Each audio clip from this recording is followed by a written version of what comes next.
My attitude towards the Baha'i Fast has recently changed.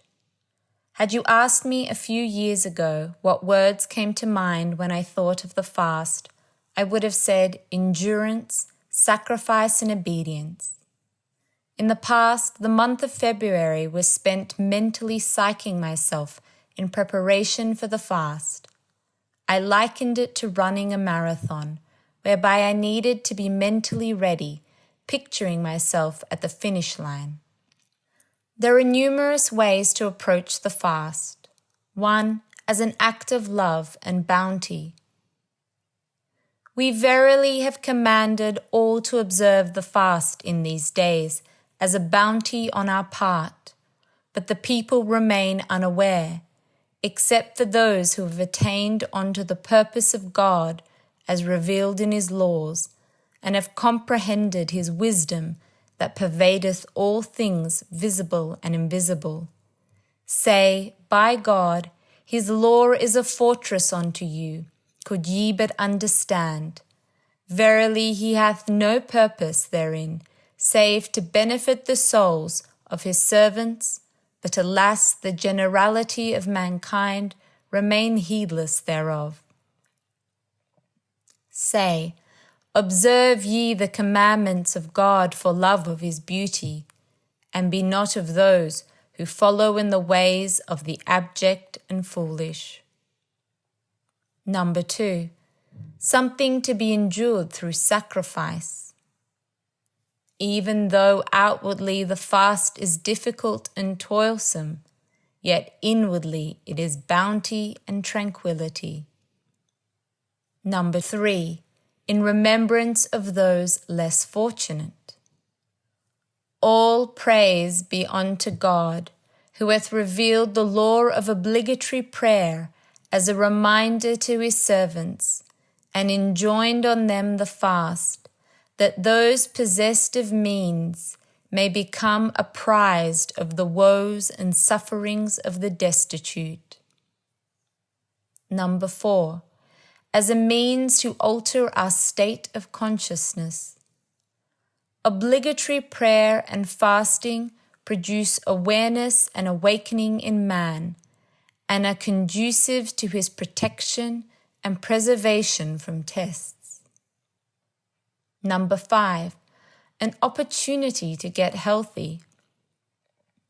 Research has discovered fasting to have potential benefits for anti-aging, cancer, cognitive function, inflammation, hypertension, and the metabolic syndrome. At various stages in my life, I've entered the fast using one or a combination of these legitimate approaches.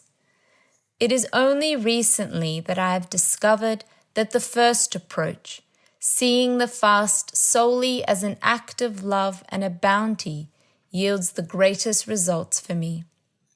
This approach allows me to no longer see the fast as something to be lovingly endured or suffered through, but rather as a joyous time, something to look forward to, an opportunity to draw closer to this awe-inspiring, unknowable essence we call God. When you deeply love someone and they ask something of you, the mere fact that you can fulfill their desire brings you profound joy.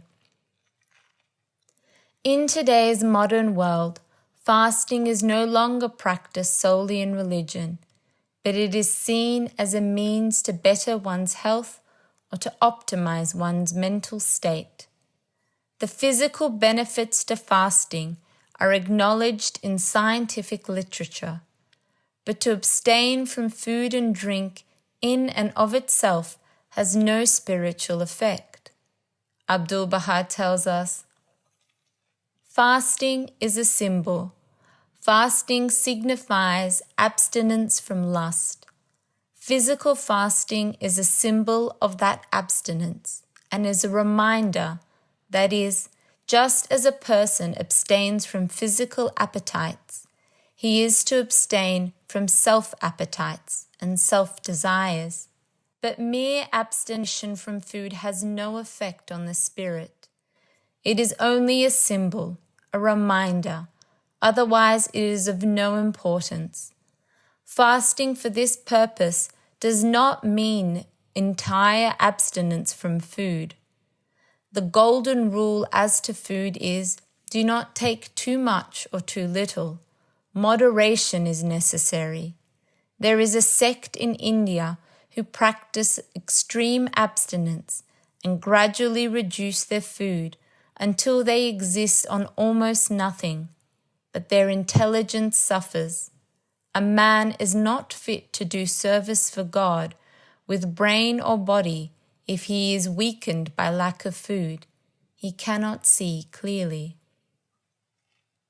In the Baha'i faith, fasting is a law. However, this should not demean the spirit in which we approach the fast and confuse it with our current notion of law as force and compulsion. Baha'u'llah has made fasting a personal obligation, freed from institutional enforcement. I ask of thee by thyself and by him who hath fasted out of love for thee and for thy good pleasure, and not out of self and desire, nor out of fear of thy wrath. It is important to note that fasting is not a law by which to parade our good works and piety to others, nor a yardstick to judge others' sincerity. It is rather a law designed out of love, where every hour of it hath been gifted with a special virtue. Thou hast endowed every hour of these days with a special virtue, inscrutable to all except thee, whose knowledge embraceth all created things.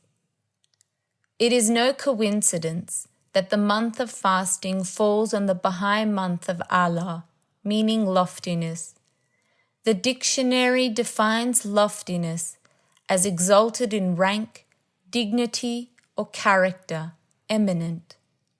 Let us then see the fast as an opportunity to convert an act that is base and physical into something lofty that will draw us closer unto God.